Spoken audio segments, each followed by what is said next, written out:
नमस्कार, टीवी 9 राजस्थान पर आज की इनसाइड स्टोरी के साथ मैं हूं भविष्य त्यागी। आज राजस्थान की राजधानी जयपुर में कांग्रेस पार्टी की एक महत्वपूर्ण बैठक हुई।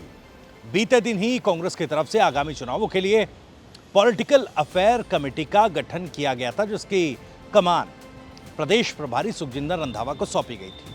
और आज इसी कमेटी की बैठक जयपुर में कांग्रेस के वॉर रूम में हुई। इस बैठक से कई उम्मीदें थी कि इस बैठक में कई बातों को लेकर या कई चीजों को लेकर बड़े फैसले किए जा सकते हैं। लगातार इस बैठक पर नजरें बनी रही। तमाम जो क्षेत्रीय नेता थे, राजस्थान के कांग्रेस के बड़े नेता इस बैठक में पहुंचे। खुद मुख्यमंत्री अशोक गहलोत की बात की जाए, सचिन पायलट की बात की जाए, अगर शीर्ष नेतृत्व कांग्रेस के शीर्ष नेतृत्व की बात की जाए तो केसी वेणुगोपाल, मधुसूदन मिस्त्री, तमाम नेता इस बैठक में पहुंचे। अब इस बैठक में कई फैसले लिए गए। बैठक के बाद जब प्रेस कॉन्फ्रेंस की गई तो जानकारी दी गई कि कर्नाटक की तर्ज पर राजस्थान में कांग्रेस पार्टी चुनाव लड़ने जा रही है। टिकट वितरण किस तरह से होगा, इसका भी फॉर्मूला कांग्रेस पार्टी ने तैयार कर लिया। कांग्रेस पार्टी की तरफ से प्रेस कॉन्फ्रेंस में इस बात की जानकारी दी गई कि विनिंग कैंडिडेट को ही टिकट दिया जाएगा, यानी कि जीतने वाला जो कैंडिडेट होगा उसको टिकट दिया जाएगा। पूरी मजबूती चुनाव जीतने के लिए कांग्रेस पार्टी लगाएगी। इसके अलावा कई और चीजें हैं। एकजुटता दिखाने की एकजुटता दिखाने का या फिर वो संदेश देने की कोशिश की गई। तमाम नेता थे और ये बात प्रेस कॉन्फ्रेंस में कही भी गई कि हम एकजुट हैं, कांग्रेस पार्टी एकजुट है और एकजुटता के साथ ही चुनावी मैदान में उतरेगी। लेकिन सवाल ये उठ रहा है कि बार बार आखिर ये बात कहने की, ये जस्टिफिकेशन देने की जरूरत क्यों पार्टी को पड़ रही है कि पार्टी एकजुट है? क्या पर्दे के पीछे किसी तरह की कशमकश या अनबन या फिर खींचतान अभी भी चल रही है? हालांकि सचिन पायलट बिल्कुल शांत है, आज की बैठक में भी वो मौजूद रहे, लेकिन फिर भी इन बातों को बार बार कहने की या फिर राजस्थान की जनता को दिखाने की कोशिश की जा रही है। अब इसके पीछे की वजह क्या है, इसको भी थोड़ा समझने की कोशिश करेंगे। जैसा कि मैंने कल आपको अपनी इनसाइड स्टोरी में बताया था कि सचिन पायलट को कांग्रेस पार्टी क्या भरोसे की और विश्वास की कसौटी पर कस रही है और क्या इस विश्वास को भी तोड़ने की कोई कोशिश कर रहा है। दरअसल मुख्यमंत्री अशोक गहलोत ने आज जब इस मीटिंग के बाद प्रेस कॉन्फ्रेंस की तो उन्होंने फिर से बीजेपी को टारगेट कर दिया। उन्होंने 2020 में किस तरह से सरकार को गिराने की, राजस्थान की चुनी हुई सरकार को गिराने की कोशिश की गई, उस बात का जिक्र किया। और इस बात का जब जिक्र आता है तो सचिन पायलट और उनके समर्थक, उनके लिए भी सवाल खड़े हो जाते हैं।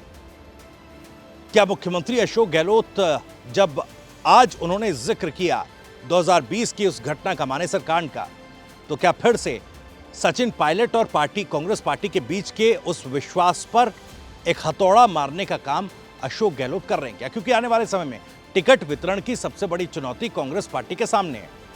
हालांकि कांग्रेस पार्टी का यह दावा है कि सितंबर के महीने में लगभग 100 उम्मीदवारों को टिकट दे दिया जाएगा। तमाम जो लिस्ट है वो तैयार की जा चुकी है। सिलेक्शन प्रोसेस भी जल्द ही शुरू हो जाएगा। ये बात सुखजिंदर रंधावा और मुख्यमंत्री अशोक गहलोत साहब ने आज साझा की। तो ऐसे में क्या उसी विश्वास पर चोट करने की कोशिश हो रही है? क्या अपने समर्थक नेताओं या कार्यकर्ताओं को टिकट दिलाने के इस कवायद में मुख्यमंत्री हर वो कोशिश कर लेना चाहते हैं जिसमें सचिन पायलट पर पार्टी का भरोसा कम हो? ऐसे में क्या सचिन पायलट आने वाले समय में भी इसी तरह से शांत रहेंगे? ये अपने आप में एक बड़ा सवाल है, क्योंकि कई और भी सवाल खड़े हो रहे हैं। आज की इस बैठक में यह भी तय किया गया कि जो सरकार की योजनाएं हैं वो बुकलेट के माध्यम से लोगों तक, आम जनता तक पहुंचाई जाएंगी। अब सवाल ये उठ रहा है कि अगर बुकलेट पहुंचाने की जरूरत आम जनता तक पड़ रही है तो इसका मतलब साफ है कि वो योजनाएं शायद जनता तक पूरी तरीके से या ठीक तरीके से या 100% जनता तक नहीं पहुंच रही है। इसीलिए क्या कांग्रेस पार्टी को अब इसके लिए प्रचार के तौर पर बुकलेट जारी करके लोगों के बीच बांटनी पड़ेंगी? क्या अपनी योजनाओं के दम के सारे चुनाव जीत पाएंगे अशोक गहलोत? ये एक बड़ा सवाल है। अब इसमें चूंकि हर एक दिन नए ऐलान, नई घोषणा मुख्यमंत्री कर रहे हैं। कल ही इंदिरा गांधी फ्री स्मार्टफोन योजना की शुरुआत की गई और 40 लाख महिलाओं और लड़कियों को स्मार्टफोन दिए गए सरकार की तरफ से।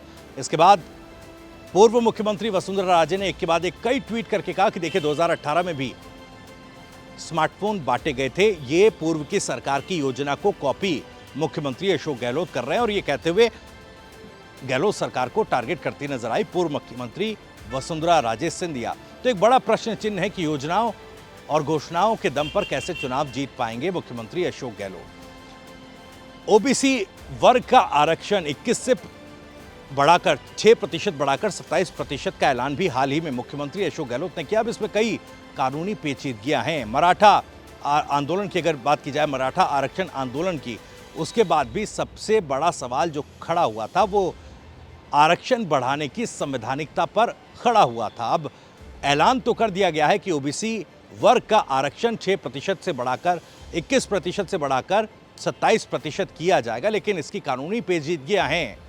चूंकि कहा जाता है कि इस तरह के मामलों में जब बात आती है तो इस तरह के फैसलों को कानूनी तौर पर चैलेंज कोर्ट में कर दिया जाता है। इसकी जो एक औपचारिक प्रक्रिया है, क्योंकि कभी भी अगर ओबीसी वर्ग का आरक्षण बढ़ाना है तो इसके लिए ओबीसी आयोग जो है, जाति जो ओबीसी वर्ग है उसके अनुपात में आरक्षण की स्थिति का सर्वे करेगा। सर्वे के अनुरूप अपनी रिपोर्ट जो है सरकार को सौंपेगा। सरकार उन सिफारिशों को लागू करते हुए विधानसभा से जो है कानून में संशोधन करके ही आरक्षण बढ़ा सकती है। लेकिन सुप्रीम कोर्ट बार बार 50% से ज़्यादा आरक्षण बढ़ाने को मना करता रहा है। तो आने वाले समय में अगर मुख्यमंत्री अशोक गहलोत की इस घोषणा को कोर्ट में चैलेंज किया जाता है, उनके इस कदम को कोर्ट में चैलेंज किया जा सकता है, तो ओबीसी वर्ग का ये ओबीसी आरक्षण में इस 6% का जो इजाफा है, जो इसका ऐलान है, वो भी ठंडे बस्ते में जा सकता है और